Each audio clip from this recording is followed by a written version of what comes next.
Hi, welcome to Daily Broadcast. My name is Priyanka, and today we will start Regulating Act of 1773. But Regulating Act 1773 discuss करने से पहले हम थोड़ा सा ये डिस्कस करेंगे कि ईस्ट इंडिया कंपनी किस लेवल पे थी जब बैटल ऑफ बक्सर एंड हुआ और उसने इंडिया को किस स्टेज पे छोड़ दिया और eight the same time east India company किस स्टेज पे थी।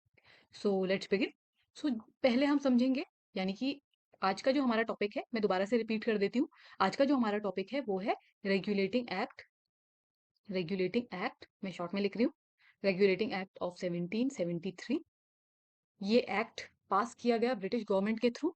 लेकिन ये क्यों पास किया गया, इसके लिए हमें समझने की ये जरूरत है कि ईस्ट इंडिया कंपनी किस स्टेज पे आ गई थी फाइनेंशियली, पॉलिटिकली, कि रेगुलेटिंग एक्ट पास करना पड़ा किसको, ब्रिटिश गवर्नमेंट को। राइट। सो इसको हम समझते हैं और eight the same time let's see battle of Buxar ended with treaty of Allahabad.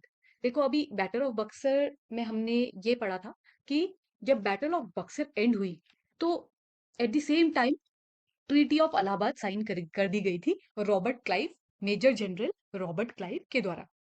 सो इसमें हमारी ये समझने वाली बात है कि जब ट्रीटी ऑफ इलाहाबाद हुई थी, ट्रीटी ऑफ इलाहाबाद में क्या हुआ था।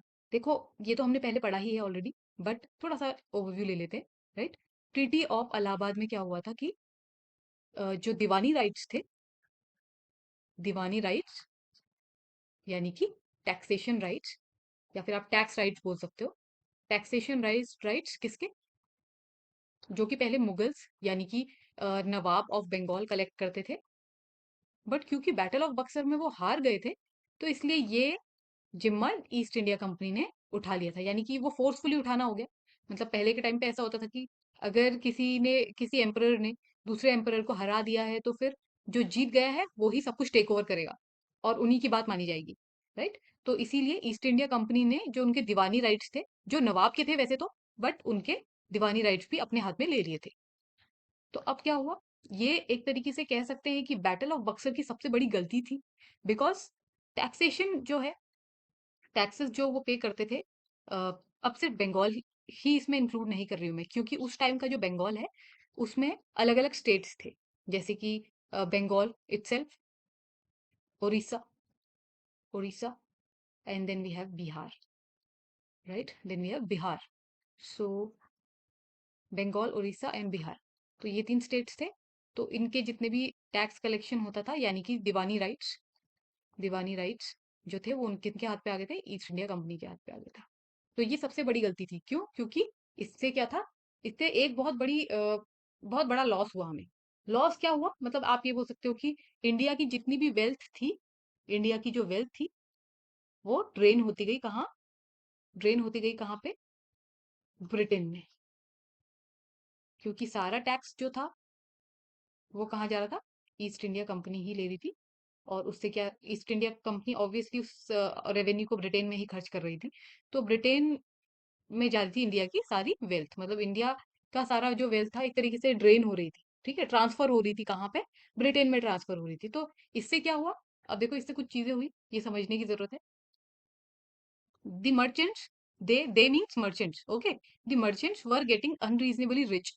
राइट। अब देखो हुआ क्या कि इससे एक चीज बहुत बहुत प्रोमिनेंटली हुई, जो ब्रिटिश गवर्नमेंट ने भी नोटिस करी। इंग्लिश ईस्ट इंडिया कंपनी के जो मर्चेंट्स थे वो बहुत ज्यादा ही रिच होने लग गए, मतलब जितना होना चाहिए उससे कहीं ज्यादा। ठीक है, ठीक है, वो रिच होने लग गए। अब लेकिन एट द सेम टाइम ये जो कंपनी थी, इस पे लॉसेस, ये बिल्कुल भी अच्छा नहीं कर रही थी। और धीरे धीरे इसका जो स्टेटस था वो नीचे जाता जा रहा था। ठीक। तो अब ऐसी सिचुएशन में ऐसा कैसे पॉसिबल है कि company is not doing good, company में कुछ अच्छा नहीं हो रहा, बट मर्चेंट्स बहुत अच्छा कर रहे हैं, they are getting very very much rich. तो ये तो पॉसिबल नहीं है। इसलिए ब्रिटेन की जो गवर्नमेंट थी, उन्होंने क्या किया, उन्होंने सोचा कि ये तो बहुत मतलब एक तरीके से हमारे साथ भी करप्शन वाला मतलब हिसाब हो गया ये तो, है ना, कि ईस्ट इंडिया कंपनी हमसे तो ये कह रही है कि हम ट्रेड करेंगे, प्रॉफिट्स कमाएंगे और फिर उसी वेल्थ को हम ब्रिटेन लेकर आएंगे। बट ब्रिटेन की गवर्नमेंट को ऐसा लगा कि ऐसा तो नहीं हो रहा, क्योंकि company is not doing good but merchants are doing good. तो इसलिए उनको डाउट हुआ और उन्होंने क्या किया, रेगुलेटिंग एक्ट, मतलब उन्होंने सोचा कि रेगुलेटिंग एक्ट के थ्रू वो रेगुलेट करेंगे, ऐसा उन्होंने सोचा। ठीक है। तो अब मैं आपको थोड़ा सा ओवरव्यू और दे देती हूँ इस चीज को लेके कि रेगुलेट करने के लिए 1773 में कुछ कानून बनाए गए, लॉज बनाए गए, और ताकि रेगुलेट करा जा सके। ठीक है। लेकिन उसमें भी कुछ फ्लॉज निकल गए, फ्लॉज यानी कि कुछ कमियां निकल गई। तो इसलिए फिर क्या गया, अब देखो जब भी हम कोई चीज में, अगर हमारा जो हमने कुछ प्लान बनाया है या फिर कुछ सोचा है, अगर उसमें कुछ फ्लॉज निकल गए या कुछ कमियां निकल गई, तो हम क्या करते हैं, दोबारा से उस प्लान को बनाते हैं ना। यही करते हैं ना, दोबारा से उस प्लान को बनाते हैं और उसमें चेंजेस करते हैं, राइट। ताकि नेक्स्ट टाइम हमसे वो गलतियां जो इस बार हुई हैं वो नेक्स्ट टाइम ना हो, इसीलिए करते हैं हम वो, है ना। तो इसीलिए इन्होंने भी क्या किया, देखो रेगुलेटिंग एक्ट तो बनाया, रेगुलेटिंग एक्ट बनाया 1773 में। ठीक है। अब इसमें भी कुछ दिक्कतें आने लग गई। ठीक है। इसमें भी कुछ प्रॉब्लम्स आने लग गई। तो जब इसमें प्रॉब्लम्स आने लग गई, तो फिर डिसाइड किया गया कि अब कुछ चेंजेस लाने की जरूरत है। तो वो चेंजेस क्या थे, वो हम नेक्स्ट एक्ट ऑफ सेटलमेंट में डिस्कस करेंगे। मतलब रेगुलेटिंग एक्ट के बाद एक act of settlement,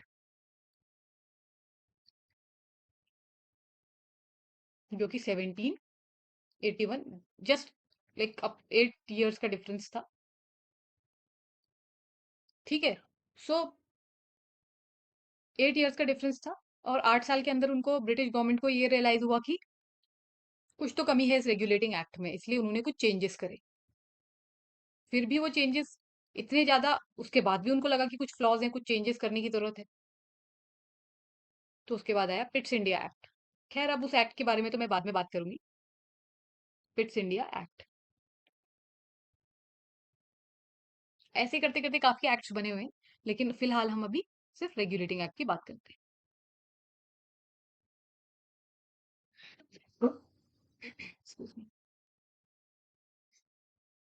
so let me just go to next slide. Advent of company rule. अब देखो, advent means just start of something. Company rule की शुरुआत हो गई है। कंपनी रूल कैसे स्टार्ट हुआ, ये इसमें बताया गया है। ठीक है। सो कंपनी रूल कैसे शुरू हुआ, किस तरीके से स्टेप्स लिए गए। रेगुलेटिंग एक्ट भी तुरंत नहीं लिया गया था, है ना। वो भी कहीं ना कहीं कुछ चीजों को पहले नोटिस किया गया कि कौन सी चीजें सही हो रही हैं, कौन सी चीजें नहीं हो रही हैं। तो उसके अकॉर्डिंग फिर आगे जाके रेगुलेटिंग एक्ट बनाया गया। ठीक है। So fine. अब let's see, various features of Indian constitution polity have their roots in British rule. देखो हम इसको अभी तक, हमने जो अभी तक पढ़ा हिस्ट्री से related, battle of Buxar, battle of Plassey, और हमने ये भी पढ़ा कि ईस्ट इंडिया कंपनी किस तरीके से आई, उन्होंने कैसे डिस्कवर किया इंडिया का रूट, हमने काफी कुछ पढ़ा। तो अब आप सोचेंगे कि पॉलिटी में ये सब क्यों पढ़ाया जा रहा है। वैसे तो वो हिस्ट्री का पार्ट है, but at the same time polity का पार्ट भी है। क्यों? क्योंकि अगर हम कॉन्स्टिट्यूशन की बात करें तो उनके जो रूट्स हैं वो है ब्रिटिश रूल से रिलेटेड। तो इसीलिए मतलब अगर हमें इंडियन कॉन्स्टिट्यूशन की बात करूँ तो एक झटके में नहीं बन गया, है ना। तो उसकी जो रूट्स हैं वो हैं ब्रिटिश, यानी कि अंग्रेजों ने जो शासन किया था हमारे ऊपर, उसकी रूट्स वहां से आती है। तो इसीलिए हम ब्रिटिश रूल को थरली पढ़ते हैं, ताकि हमें चीजें बेटर समझ में आए।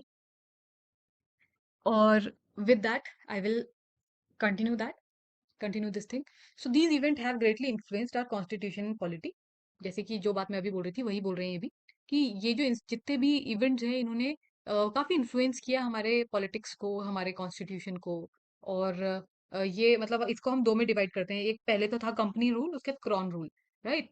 तो कंपनी रूल में क्या है कि अभी तो क्या है कि ब्रिटेन की गवर्नमेंट रेगुलेट कर रही है, बट पूरी तरीके से, मतलब हम ये नहीं कह सकते कि ईस्ट इंडिया कंपनी मतलब फिर भी एग्जिस्ट करती है। ऐसा नहीं है कि ईस्ट इंडिया कंपनी बिल्कुल खत्म हो गई। तो इसलिए इसमें कंपनी रूल इसको बोला गया है, राइट। सो अब देखते हैं रेगुलेटिंग एक्ट में क्या है। अभी हम क्राउन रूल के बारे में बात नहीं कर रहे, है ना। उसके बारे में हम नेक्स्ट आने वाले सेशंस में बात करेंगे, ये जस्ट आपकी इंफॉर्मेशन के लिए है।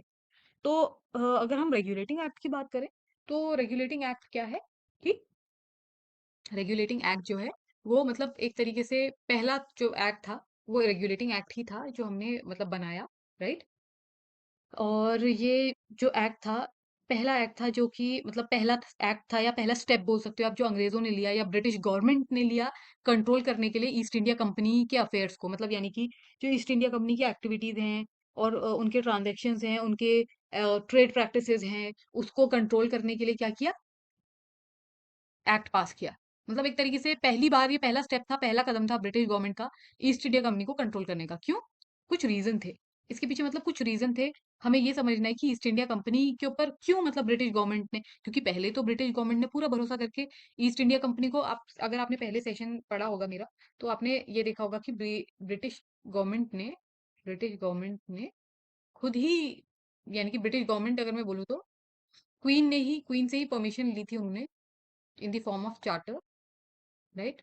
और ईस्ट इंडिया कंपनी ने, ताकि वो ट्रेड कर पाए कहाँ पे, इंडिया में और ईस्ट इंडीज में बेसिकली। तो कहीं ना कहीं ब्रिटिश गवर्नमेंट भी अग्री कर रही थी ईस्ट इंडिया कंपनी से। बट अचानक से ऐसा क्या हो गया कि ब्रिटिश गवर्नमेंट ने ये डिसाइड किया कि अब थोड़ा सा ईस्ट इंडिया कंपनी पे नजर रखने की जरूरत है।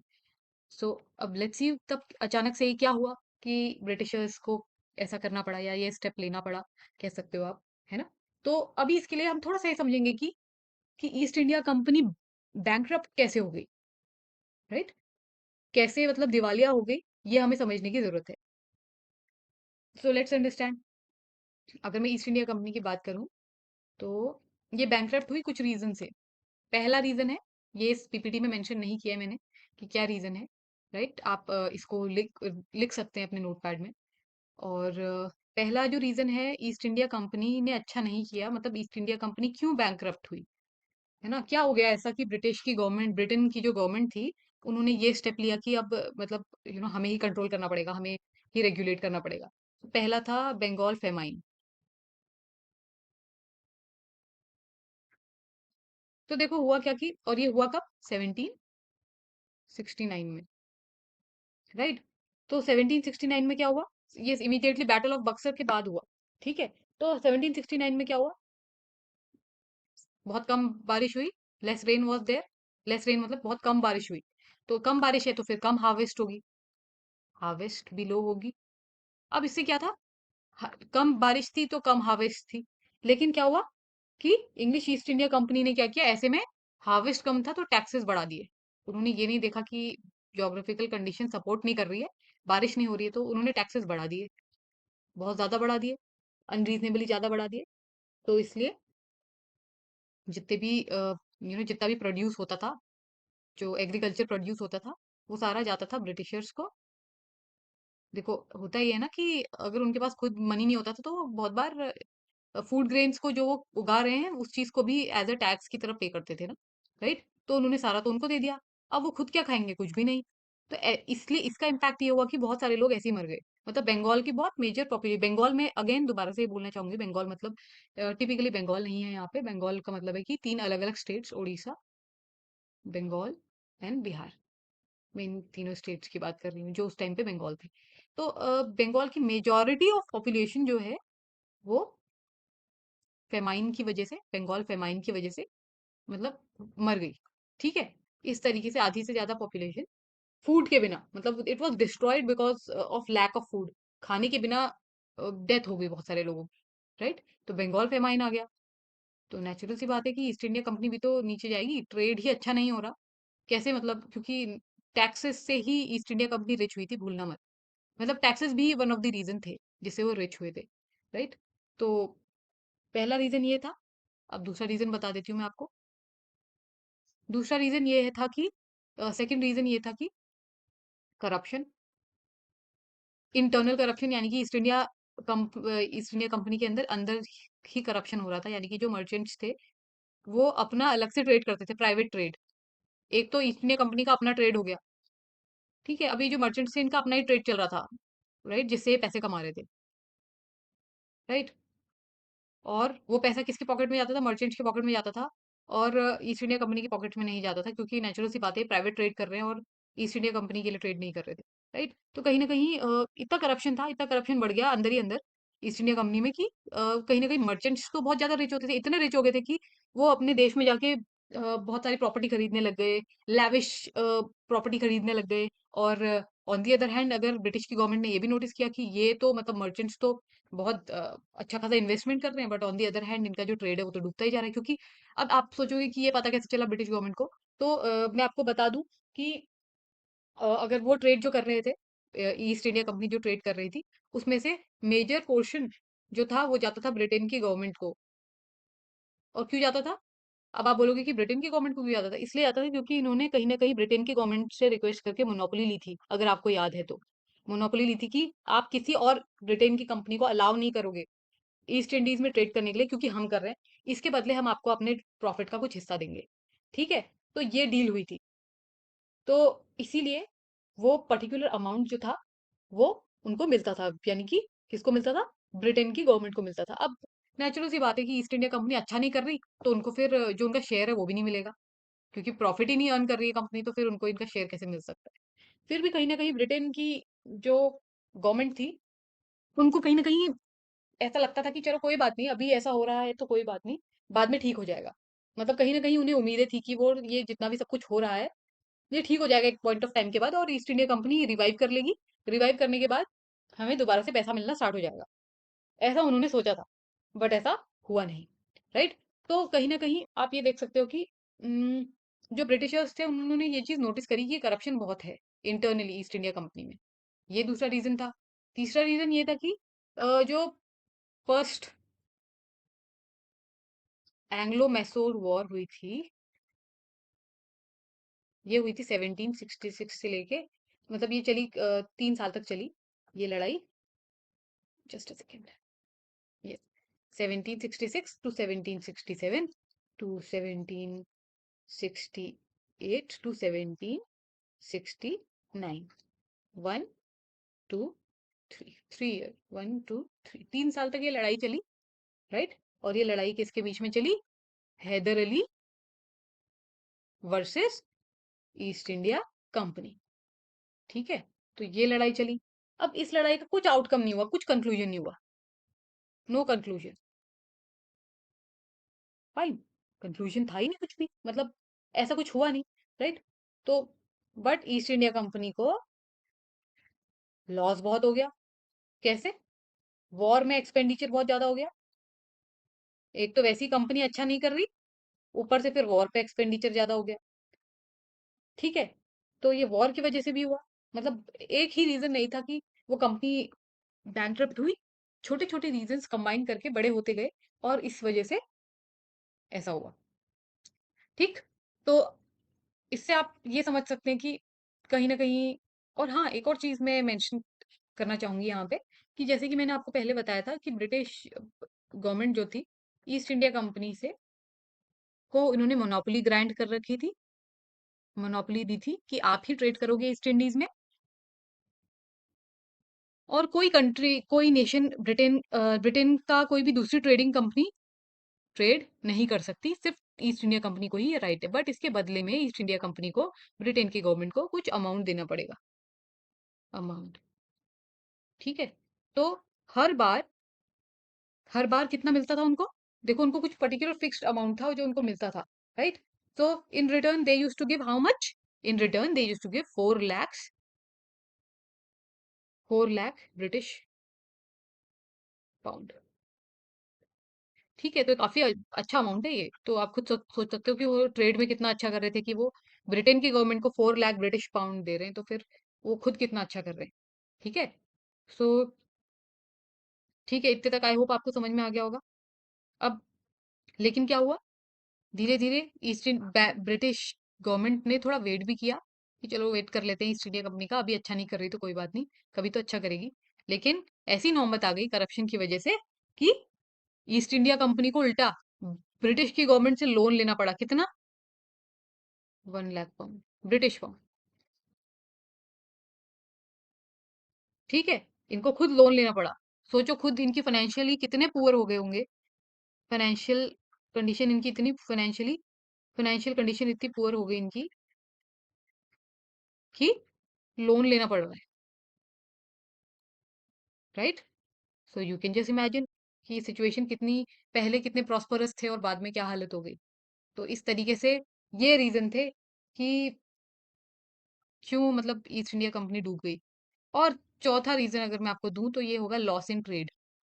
देखो, इंटरनली वैसे तो बहुत, उनके अपने कंपनी के अंदर ही बहुत सारे लोग करप्शन कर रहे थे, बट बाहर भी बहुत कुछ हो रहा था। जैसे कि Dutch east India company, Dutch जो लोग थे उन्होंने स्मगलिंग करके जो टी थी, टी वो अमेरिका भेजा करते थे। ठीक है, कम रेट्स में या फिर उसी रेट्स में समझ लो आप। तो जब अमेरिकन के पास ऑलरेडी कुछ सप्लाई उन्होंने डिमांड करी, और सप्लाई पूरी हो रही है, अमेरिका ने डिमांड करी, उन्होंने पूरा कर दिया, तो फिर ईस्ट इंडिया कंपनी की टी कौन खरीदेगा? कोई भी तो नहीं। तो ईस्ट इंडिया कंपनी की ऐसी हालत हो गई थी कि वो ट्रेड में भी उनको लॉस होने लग गया था, क्योंकि ऑलरेडी जो उनके कॉम्पिटिटर थे वो काम कर दे रहे थे जो उनको करना चाहिए था पहले, है ना? तो इस तरीके से चीजें हुई। और उसके बाद क्या था, ईस्ट इंडिया कंपनी की ऐसी हालत हो गई कि जो उनके टी के मतलब टी था उनका, जो वेयर हाउस में ऐसे ही पड़ा रहा, और उसको लेने वाला कोई नहीं था। ठीक है। सो इस तरीके से ईस्ट इंडिया कंपनी हुई पुअर और बैंकरप्ट। फाइन। सो आप ये कह सकते हो कि कम से कम 85% जो चाय थी वो डच लोग उसकी पूर्ति कर दे रहे थे। तो फिर ईस्ट इंडिया कंपनी, 85% काफी अच्छा खासा अमाउंट होता है। तो जितनी उनकी डिमांड थी उसका 85% वो लोग पूरा कर दे रहे थे। अब क्या ही बच गया उसके बाद, तो है ना? तो ईस्ट इंडिया कंपनी इसलिए भी लॉस में गई। ठीक है। तो हुआ क्या कि इतना सब कुछ होने के बाद फाइनली ये डिसाइड हुआ कि अब ब्रिटिश की जो गवर्नमेंट थी उन्होंने डिसाइड किया कि चलो अब बहुत ज्यादा मतलब चीजें, situation is out of control, तो अब हमें कुछ करना पड़ेगा जिससे कि ये सिचुएशन अंडर कंट्रोल आए। आई होप इतना आपको समझ में आ गया होगा। तो देखते हैं अब रेगुलेटिंग एक्ट्स में क्या क्या चीजें थी जो हमें समझनी चाहिए।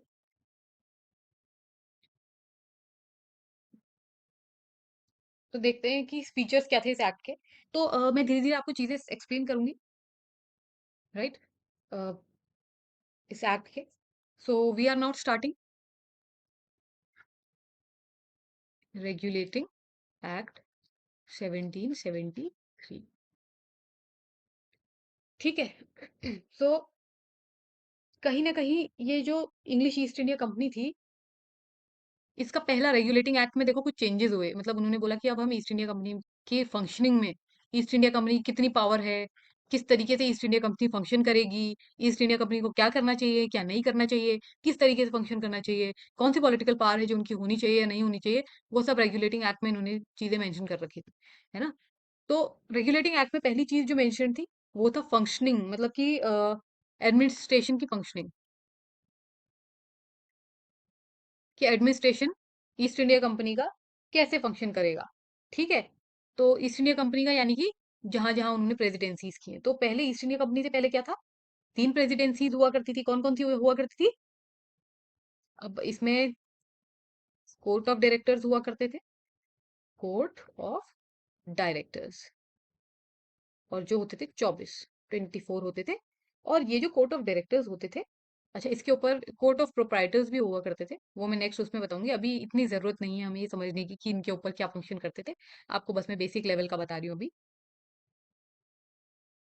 3 हुआ करते थे, और वो थे, पहला मद्रास, दूसरा था बंगाल, तीसरा था बॉम्बे। 3 थे, मद्रास, बंगाल और बॉम्बे, 3 प्रेसिडेंसीज थी। ठीक है। 3 प्रेसिडेंसीज में अलग अलग प्रेसिडेंसी अलग अलग सेपरेटली फंक्शन करती थी। ठीक है। तो और ये आंसरेबल किसको थे? कोर्ट ऑफ डायरेक्टर्स को, जो कि 24 थे। लेकिन रेगुलेटिंग एक्ट ने इसमें कुछ चेंज लेकर आए वो, और वो चेंज क्या था? लेट मी टेल यू वो चेंज क्या था। वो चेंज ये था कि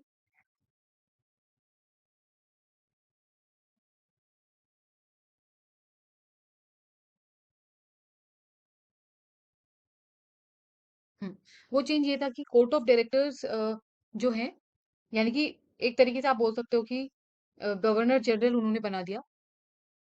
देखो, पहले जो मैंने आपको बताया था कि इनके सबके अपने अपने अलग अलग 3 गवर्नर हुआ करते थे, बट अब इन्होंने क्या किया, एक ही बनाया, वो था गवर्नर जनरल ऑफ बंगाल, जो सुप्रीम होगा, राइट। और इनको असिस्ट करेंगे 4 लोग। फाइन। इनको, इन 4 लोगों के ग्रुप को क्या बोलेंगे? Executive council.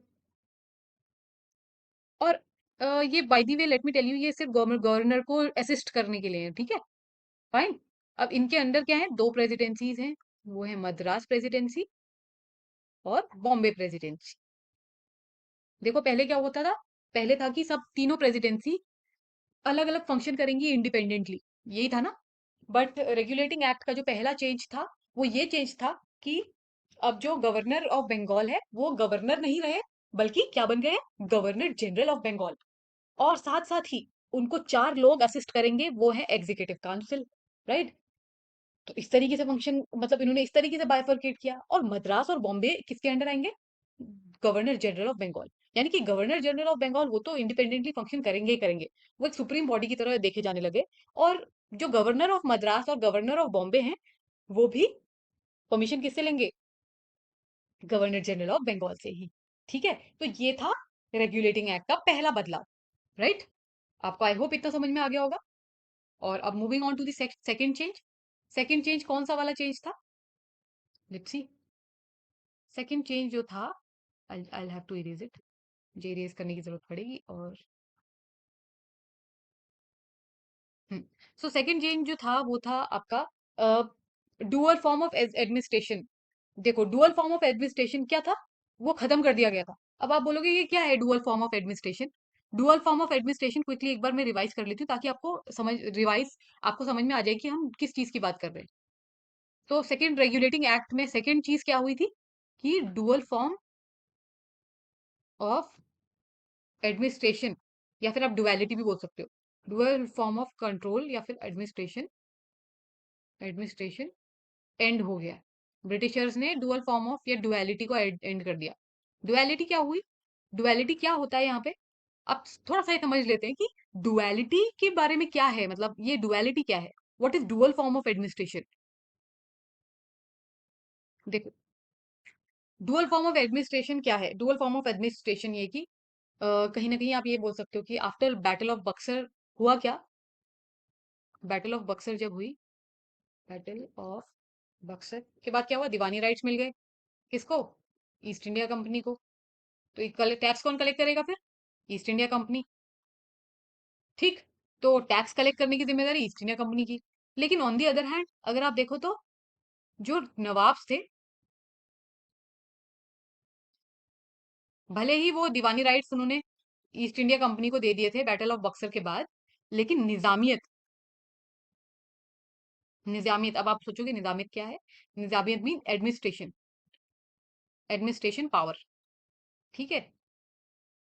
Administration power, political power, ये एडमिनिस्ट्रेशन मींस पूरा लॉ और ये सब फंक्शन करने की पावर जो है किसके पास थी, नवाब्स के पास ही थी। तो ये डुअल फॉर्म हो गया, क्यों, क्योंकि प्रजा की देखभाल तो कोई और कर रहा है, यानी कि नवाब्स कर रहे हैं, और सारी देखभाल का ख्याल भी वही रखते हैं, यानी कि एडमिनिस्ट्रेशन पावर उनके पास है, निजामियत उन नवाब्स के पास है। और ऑन दी अदर हैंड अगर आप टैक्सेस को देखो, यानी कि दीवानी राइट्स को देखो, वो ईस्ट इंडिया कंपनी के पास है। तो ये डुअलिटी नहीं तो और क्या है ना, डुअलिटी ही है। क्योंकि एक तरीके से ईस्ट इंडिया कंपनी भी कंट्रोल कर रही है टैक्सेस में, on the other hand nawabs भी कंट्रोल कर रहे हैं किसमें, एडमिनिस्ट्रेशन में। फाइन, तो ये बड़ा कंफ्यूजिंग सी सिचुएशन आ गई, है ना। और ये किसने शुरू करी थी, ये शुरू करी थी बैटल ऑफ बक्सर जब एंड हुआ था, तो रॉबर्ट क्लाइव थे उस टाइम पे, उन्होंने शुरू किया था ये सब। राइट। तो कहीं ना कहीं ये डुअलिटी तब से एग्जिस्ट ही करती थी। और अब इसका असर क्या था, अब आप सोचोगे इससे क्या फर्क पड़ गया। इससे ये फर्क पड़ गया कि जो कॉमन लोग थे, मतलब आम आदमी जो था उस पॉइंट ऑफ टाइम में, उनको बहुत सारी प्रॉब्लम्स, इशू, मतलब एक तरीके से उन्होंने काफी सारी दिक्कतें उन्होंने फेस करी। राइट। उन्होंने बहुत सारी प्रॉब्लम, कंफ्यूजन हो गया था एक तरीके से, है ना, वो तो बहुत ज्यादा कंफ्यूजन था कि मतलब east India company tax collect कर रही है और हमारी देखभाल कर रहे हैं नवाब। तो फिर ये बड़ा कंफ्यूजन वाला मैटर जो क्रिएट हुआ था, इससे ताकि और कंफ्यूजन ना हो, इसलिए जो सेकंड चीज हुई वो ये हुई कि ये जो डुअलिटी थी ये खत्म हो गई, डुअलिटी वॉज एंडेड, ये जो डुअलिटी थी ये खत्म करी गई। ठीक है। राइट। तो आई होप आपको इतना समझ में आ गया होगा कि ये जो डुअलिटी थी ये कैसे खत्म करी गई और क्यों खत्म करी गई, रीजन क्या था उसका, है ना। और हाँ, अब आप बोलोगे कि फिर उसके बाद क्या हुआ, ब्रिटिश गवर्नमेंट ने सीधा सीधा कंट्रोल ले लिया था दोनों चीजों पे। ठीक है, एडमिनिस्ट्रेशन पे भी और किस पे, टैक्सेस पे भी। और नवाब से कहा आप तो अब आराम कर लो, ठीक है, रेस्ट करो अब आप। फाइन। ठीक है, तो इस तरीके से डुअलिटी भी खत्म हो गई। तीसरी चीज क्या हुई, तीसरी चीज हुई सेंट्रल लेजिस्लेचर, सेंट्रल लेजिस्लेचर। यानी कि जैसे कानून कैसे बनाए जाएंगे सेंट्रल लेवल पे। फाइन, ये है इसका मतलब। सो सेंट्रल लेजिस्लेचर का मतलब, पहले देखो पहले क्या होता था, अब इसको ध्यान से आप समझना, तभी आपको चीजें समझ में आ पाएंगी। तो पहले क्या होता था कि जो गवर्नर जनरल ऑफ बंगाल है, उनके कितने मेंबर्स होते थे? शॉर्ट में लिख रही हूं मैं इसे। 4 मेंबर्स का पैनल बनाया गया था, जिसमें 4 एग्जीक्यूटिव काउंसिल थे। 1 2 3 4। ठीक है, 1 2 3 4। फाइन। अब क्या हुआ कि कहीं ना कहीं आपको ये देखना है कि गवर्नर जो है वो कानून तो बनाना चाहते हैं, है ना। इसमें बड़ा कंफ्यूजन था। मतलब कानून तो उन्होंने बना दिया था पहले ही कि हम इस तरीके से फंक्शन करेंगे, यानी कि गवर्नर जनरल के पास 4 मेंबर होंगे, 1 2 3 4, और उसके बाद फिर वो कानून बनाएंगे कैसे? By the approval of these 4 members. देखो 4 मेंबर्स को क्यों रखा गया था? 4 मेंबर्स को इसलिए रखा गया था क्योंकि ताकि वो गवर्नर जनरल की हेल्प करें, उन्हें असिस्ट करें। ठीक है, अब ये कहने के लिए सिर्फ असिस्ट करना था, बट कहीं ना कहीं आप ये देख सकते हो कि अगर कोई उन्हें कानून बनाना है, और पर्सन 1 और पर्सन 2 ने और पर्सन 3 इन्होंने डिसएग्री कर दिया, तो क्या वो कानून बनेगा? बिल्कुल भी नहीं बनेगा। ठीक है, तो कहीं ना कहीं इस चीज को, ये तो फिर मतलब एक तरीके से वो वाली बात हो गई कि जो गवर्नर जनरल हैं उनके पास लिमिटेड पावर्स हैं। मतलब उनके पास उम, पूरी प्रैक्टिस करने की आजादी उनको नहीं है ना, अपने पूरे डिसीजंस लेने की आजादी उनको नहीं है। ठीक है, अब इसका इसकी इस पर्टिकुलर रूल का एक और, इसकी एक और शर्त थी। शर्त ये थी कि 1 2 3 4 अगर कोई भी उन्हें लॉ पास करना है, तो कम से कम मिनिमम मिनिमम 2 मेंबर्स का अप्रूवल तो, मतलब अप्रूवल यानी कि यस, यस नॉड, मतलब कहीं ना कहीं उनकी हाँ जरूरी है। कितने लोगों की? Minimum 2 people, minimum 2 people, 2 members, मतलब इन 4 मेंबर्स में से 2 मेंबर्स ने अगर हाँ बोला है, तभी उस पर्टिकुलर लॉ को लॉ बनाया जा सकता है। ठीक है, तो इससे क्या पता चलता है? इससे पता चलता है कि जो गवर्नर है उसके पास लिमिटेड पावर है। ठीक है, अगर बाकी के 2 ने बोल दिया नहीं हम अग्री नहीं कर रहे, तो फिर they can not approve a law, मतलब उस लॉ को वो अप्रूव नहीं कर सकते। ठीक है, तो ये था। फाइन। और उसके बाद फिर, तो इससे क्या पता चलता? Therefore governor general has limited powers. और लिमिटेड पावर्स मतलब limited limited legislature power. Legislature मतलब कि कानून बनाने की पावर लिमिटेड थी। अपनी मर्जी से अगर उनके माइंड में कोई आ भी गया, कोई आइडिया या कोई थॉट या कोई लॉ के बारे में वो सोचे भी, तो तब भी उनको उसके लिए 4 मेंबर्स को मनाना जरूरी है, और 4 नहीं भी माने तो एटलीस्ट 2 मेंबर्स को फिर भी मानने की जरूरत होगी। अब ये जो 4 मेंबर्स होते थे, 1 2 3 4, इनको कौन चूज करता था? ब्रिटिश पार्लियामेंट चूज करती थी। वो ऐसा नहीं होता था कि अपनी मर्जी से वो कोई इंडियन पर्सन को बनाते थे, या कोई भी बन सकता है, ऐसा कुछ नहीं था। राइट? ठीक है, आई होप इतना आपको समझ में आ गया होगा। So let's understand further. अब इसको थोड़ा सा और समझते हैं कि नेक्स्ट फोर्थ ऐसी कौन सी चीज थी जो चेंज हुई, या रेगुलेटिंग एक्ट की वजह से कौन सा बदलाव आया। Fourth, provincial legislature.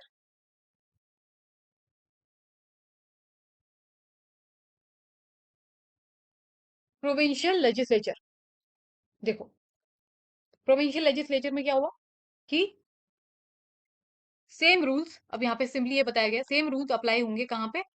Madras presidency में, और बॉम्बे प्रेसिडेंसी में। आप बोलोगे कौन से सेम रूल्स? ये वही वाले रूल्स हैं जब गवर्नर जनरल ऑफ बंगाल बनाया गया, ऑफ बंगाल बनाया गया, और बॉम्बे और मद्रास को के जो गवर्नर थे उनको इनको रिपोर्ट करना था। अभी हमने थोड़ी देर पहले ही पढ़ा था, है ना। तो कहीं ना कहीं आप ये देखो कि उनको ये बताया गया कि जो कानून बनेंगे, और वो सेम बॉम्बे और मद्रास प्रेसिडेंसी के लिए भी एप्लीकेबल है। बस एक फर्क था उसमें।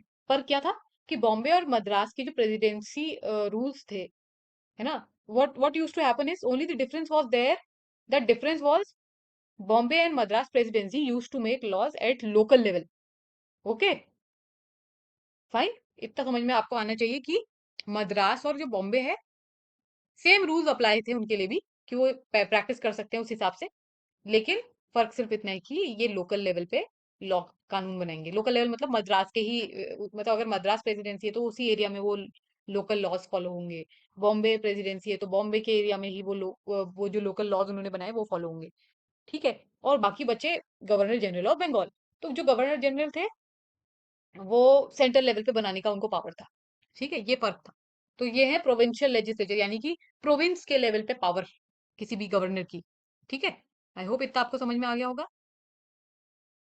सो फिर पांचवा है, ये मैं आपको कुछ क्विकली इंपॉर्टेंट पॉइंट्स बता रही हूँ इसके।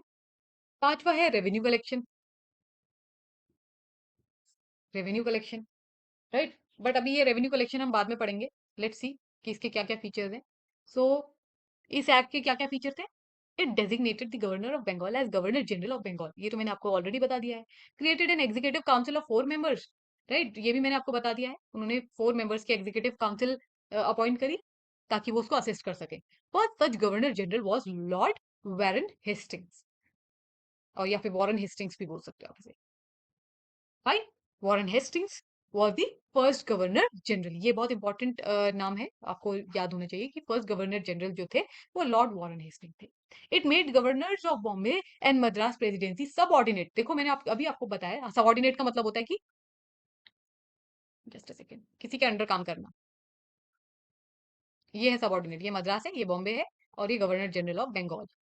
ठीक है, तो सबऑर्डिनेट कौन हो गए, मद्रास और बॉम्बे, राइट। सबऑर्डिनेट का मतलब उनके अंडर काम करना। तो it made the governors of Bombay and Madras presidency subordinate to whom. Subordinate किसका बनाया, governor general of Bengal. Unlike earlier when the three presidencies were independent of one another. देखो पहले क्या था, अब वो आपको थोड़ा सा कंपेयर करके बता रहे हैं। पहले क्या था, तीनों प्रेसिडेंसी अपना इंडिपेंडेंटली फंक्शन करती थी और एक दूसरे के मैटर में इंटरफेयर नहीं करती थी क्योंकि वो इंडिपेंडेंट थे। बट अब ये इंडिपेंडेंट नहीं है, क्योंकि इनके जो गवर्नर है इनको किसको रिपोर्ट करना था, गवर्नर जनरल ऑफ बंगाल को। और गवर्नर जनरल ऑफ बंगाल जो थे वो सेंटर लेवल की पावर थी उनके पास। ठीक है, तो ये चेंजेस हुए। थोड़ा सा आगे बढ़ते हैं। It provided for establishment of supreme court in Calcutta, right. Calcutta में क्या हुआ, सुप्रीम कोर्ट बना। सुप्रीम कोर्ट स्टैब्लिश हुआ 1774 में, जिसमें कि एक चीफ जस्टिस थे। ठीक है, एंड बाकी के 3 जजेस थे। बहुत कॉमन सी चीज है, राइट। उससे पहले नहीं था ऐसा। It prohibited the servants of company from engaging any private trade और एक्सेप्टिंग प्रेजेंट और ब्राइब फ्रॉम दी नेटिव्स। देखो ऐसा हुआ, मैंने आपको पहले ही बताया कि ईस्ट इंडिया कंपनी के ऊपर वैसे भी ब्रिटिश की जो गवर्नमेंट है उनको अब डाउट था, क्योंकि है ना वो बहुत करप्शन कर रहे थे, तो इसलिए वो प्राइवेट ट्रेड नहीं कर सकते, इसकी पाबंदी लगा दी गई थी उनके ऊपर। ठीक है, सर्वेंट्स ऑफ कंपनी यानी कि ईस्ट इंडिया कंपनी की बात हो रही है यहाँ पे। तो ईस्ट इंडिया कंपनी तो एग्जिस्ट कर रही थी पर पूरा कंट्रोल ब्रिटिश का था। सब कुछ ब्रिटिश गवर्नमेंट के हिसाब से हो रहा था, ईस्ट इंडिया कंपनी के हिसाब से बिल्कुल नहीं हो रहा था। फिर क्या हुआ, British it strengthen the control of British government over company by requiring the court of directors और governing body of the company to report its revenue civil military affairs in India. देखो ये जो लास्ट वाला point मैं आपको revenue से related बताने जा रही हूँ वो इसी इसी पॉइंट से रिलेटेड है, तो उसको हम क्लियर कर लेते हैं अभी। है ना, जो मैं आपको अभी पॉइंट्स बता रही थी अलग अलग, उसमें एक पॉइंट था रेवेन्यू का। फाइन, तो इसको भी हम कर लेते हैं। तो देखो होता क्या था कि अभी थोड़ी कुछ टाइम पहले आपने क्या देखा कि ईस्ट इंडिया कंपनी जो थी वो रेवेन्यू कैसे कलेक्ट करती थी, commercial trade and east India company की टेरिटोरियल टेरिटोरियल पोजेशंस, राइट। या फिर आप बोल सकते हो कि टेरिटोरियल एक्विजिशंस बोल सकते हो। फाइन। तो जो उनके ईस्ट इंडिया कंपनी की टेरिटोरियल जो होल्डिंग्स थी उधर से रेवेन्यू आता था, और प्लस टैक्सेस से भी आता था, सॉल्ट टैक्स से आता था। मतलब सॉल्ट टैक्स तो था ही, सॉल्ट टैक्स तो था और नॉर्मल टैक्सेस भी थे जो जो वो यूजुअली देते थे। सॉल्ट टैक्स अलग है, सॉल्ट टैक्स, ठीक है। सॉल्ट टैक्स की तो कहानी बिल्कुल अच्छी खासी बड़ी है। कैसे, सॉल्ट टैक्स देखो, ये वही सॉल्ट टैक्स है जो हम गांधी जी ने जिसके लिए दांडी मार्च किया था, राइट। सो अगर हम सॉल्ट टैक्स की बात करें तो सॉल्ट टैक्स जो है वो एक कॉमन प्रैक्टिस रही है इंडिया में बहुत पहले से ही। और ये मतलब काफी मुगल्स के टाइम से, या फिर हम आप ये कह सकते हो कि चंद्रगुप्त मौर्य के टाइम से ही ये टैक्स लिया जाता था। और उस टाइम पे जो सॉल्ट टैक्स था वो मुगल्स को देख देख के ही ब्रिटिश ब्रिटिश की ईस्ट इंडिया कंपनी ने भी उस चीज को फॉलो किया। ठीक है, तो कहीं ना कहीं रेवेन्यू वहां से आता था। फाइन।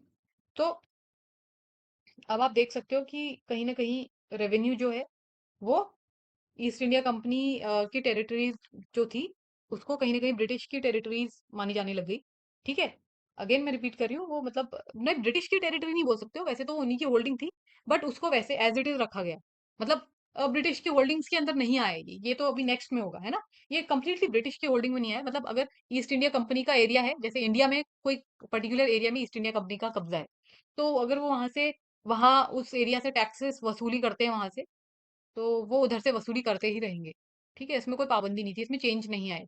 मतलब जो पहले ईस्ट इंडिया कंपनी रेवेन्यू जैसे लेती थी वैसे ही रेवेन्यू अभी भी लेगी। ठीक है, फाइन। आई होप आपको इतना समझ में आ गया होगा, राइट। सो ये तो है आपका कहीं ना कहीं हम देख बोल सकते हैं कि रेवेन्यू किस तरीके से, मतलब उन्होंने रेवेन्यू में इतने कुछ खास चेंजेस नहीं करे थे, है ना। और east India company, British east India company ने भी वही कंटिन्यू किया। तो अब last but not the least, इसको मैं मेंशन कर देती हूँ यहाँ पे, इसे हटा के।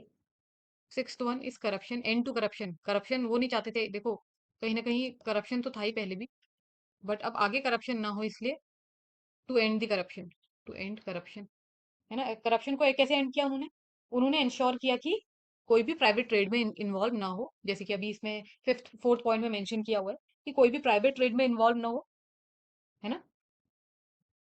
और ट्रेड मोनोपोली, ट्रेड मोनोपोली क्या होता है। ट्रेड मोनोपोली जैसे मैंने अभी आपको बताया था, ट्रेड मोनोपोली में कोई बदलाव नहीं है। देखो करप्शन तो उन्होंने एंड करने की कोशिश करी ही इस प्राइवेट ट्रेड को एंड करके, है ना। ट्रेड मोनोपोली में कोई चेंजेस नहीं थे। ट्रेड मोनोपोली मींस मतलब ट्रेड मोनोपोली में कोई चेंजेस नहीं थे। ईस्ट इंडिया कंपनी ही ट्रेड करेगी तो वही करेगी, कोई अलग से कोई कंपनी अभी एक्स्ट्रा कंपनी उन्होंने इन्वॉल्व नहीं करी। ठीक है, और ये तो सारे चेंजेस हो गए उनके। ठीक है, और बाकी जो कंट्रोल ऑफ कंपनी था, पहले भी क्या होता था, पहले कोर्ट ऑफ डायरेक्टर्स 24 थे, सीओडी लिख रही हूँ मैं, ये थोड़ी बोल सकते हो आपसे, control of company, control of company. ठीक है, इसमें भी कुछ खास चेंज बदलाव नहीं था, 24 के 24 ही डायरेक्टर अभी भी थे। एक कमर्शियल चीजों को देख रहे हैं और एक पॉलिटिकल चीज। ठीक, तो इसमें ऐसा कुछ खास बदलाव नहीं था, राइट। तो एज इट इज रही चीजें बहुत सारी। भाई थोड़ा सा आगे बढ़ते हैं। अब क्या है कि रेगुलेटिंग एक्ट में कुछ ऐसे डिफेक्ट्स थे। ब्रिटिश पार्लियामेंट में पास तो हो गया था रेगुलेटिंग एक्ट, और 8 साल के बाद यानी कि 1781 में एक एक्ट ऑफ सेटलमेंट बोलते हैं इसको, मतलब ये दूसरा नाम है एक्ट ऑफ सेटलमेंट, लिख देती हूँ मैं यहाँ पे, एक्ट ऑफ सेटलमेंट भी बोलते हैं इसको, 1781। ठीक है, सो 8 साल बाद जब उनको ये रियलाइज हुआ कि कुछ तो फिर भी कमियां हैं रेगुलेटिंग एक्ट में, रेगुलेटिंग एक्ट में कुछ कमियां फिर भी रह गई, तो इसलिए फिर क्या डिसाइड किया गया, फिर ये डिसाइड किया गया कि सुप्रीम कोर्ट और जो गवर्नर जनरल ऑफ बंगाल है, क्योंकि उनके कॉन्फ्लिक्ट्स बहुत ज्यादा बढ़ गए थे, है ना। क्योंकि जो आपका रेगुलेटिंग एक्ट था, उन्होंने सुप्रीम कोर्ट तो बनाया लेकिन सुप्रीम कोर्ट की जो पावर्स थी वो अच्छे से डिफाइन नहीं करी। और on the other hand governor general को पावर तो अच्छी खासी थी सेंट्रल लेवल की। तो क्या होता था, सुप्रीम कोर्ट और गवर्नर जनरल के बीच में बहुत फ्रीक्वेंट क्लैश होते थे, पावर बैटल्स होती थी। तो इसलिए इस चीज को रिजॉल्व करने के लिए 8 साल बाद, मतलब बहुत ज्यादा बढ़ने लग गई जब पावर कॉन्फ्लिक्ट, तो फिर इसलिए इस चीज को रिजॉल्व करने के लिए क्या हुआ, इस चीज को रिजॉल्व करने के लिए फिर एक्ट ऑफ सेटलमेंट, या फिर आप बोल सकते हो अमेंडिंग एक्ट ऑफ 1781 लाया गया। अब ये इश्यू को टैकल करने के लिए क्या हुआ, एक कमिटी बनाई गई, राइट। अब एक्ट ऑफ सेटलमेंट में क्या क्या था, इसमें एक कमिटी बनाई गई और उसमें सुप्रीम कोर्ट की और गवर्नर जनरल की पावर्स को डिवाइड कर दिया गया, मतलब यानी कि उनकी पावर्स को डिफाइन कर दिया गया। एक कमेटी बनाई गई और इसमें उनकी पावर्स को डिफाइन किया।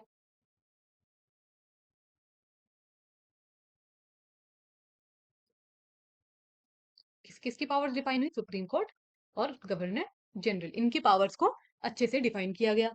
और उसके बाद फिर अब इसमें क्या क्या था, रेवेन्यू इश्यू जो थे, they are not to be the not to be governed by supreme court.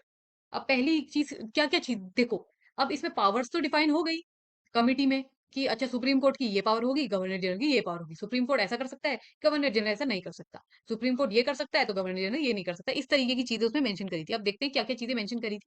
तो पहली चीज थी कि जो रेवेन्यू है, रेवेन्यू मतलब टैक्स से जो पैसा आ रहा है ना, या इससे रेवेन्यू से रिलेटेड कोई भी इशू हो या कोई भी मामला हो रेवेन्यू से रिलेटेड, वो सुप्रीम कोर्ट उसमें हस्तक्षेप बिल्कुल भी नहीं कर सकता। ठीक है, सुप्रीम कोर्ट इसमें कोई दखल अंदाजी नहीं देगा। ठीक है, बट गवर्नर जनरल दे सकता है, उनका फुल पावर है कि वो इसमें दखल अंदाजी दे सकते हैं। किस पे? रेवेन्यू पे। दोबारा से मेंशन कर रही हूँ, किस पे? रेवेन्यू पे। राइट। दोबारा से रिपीट करना चाहूंगी इसको क्विक रिवीजन के लिए। सुप्रीम कोर्ट नहीं कर सकता दखल अंदाजी रेवेन्यू पे, जबकि गवर्नर जनरल कर सकते हैं। ठीक है, गवर्नर जनरल या फिर इनके जो काउंसिल जो है वो कर सकते हैं, इनका जो काउंसिल है वो कर सकते हैं। ठीक है, आई होप इतना समझ में आ गया होगा आपको। चलो ठीक है, अभी इतना समझ में आ गया तो नेक्स्ट पॉइंट समझ लेते हैं। अब दूसरा पॉइंट क्या है? Supreme court will not change change what any Indian law. Right. Supreme court अपनी मर्जी से कोई भी लॉ चेंज नहीं करेगा। क्यों? क्योंकि इंडिया में, ऑफ कोर्स इंडिया की बात हो रही है यहाँ पे, अभी ब्रिटिश इंडिया की बात हो रही है। ठीक है, इंडिया में अलग अलग रिलीजन के लोग हैं, हिंदूज, मुस्लिम्स, सिख। तो देखो सबके अलग अलग कानून हैं, लॉज हैं। तो इस अमेंडमेंट एक्ट में ये कहा गया कि supreme court will not change, मतलब अपने हिसाब से सुप्रीम कोर्ट नहीं बदलेगा इन कानून को।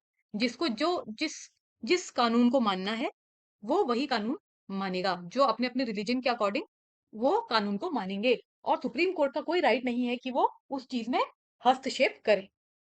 ठीक है, तो कहीं ना कहीं ये वाला जो रूल था, सेकंड रूल जो हम बोल रहे हैं, इसमें गवर्नर जनरल, इससे इसको नहीं, हम ओवरऑल अमेंडमेंट एक्ट को अगर हम बोले तो ये एक ऐसा एक्ट था जिसमें गवर्नर जनरल को फेवर किया गया।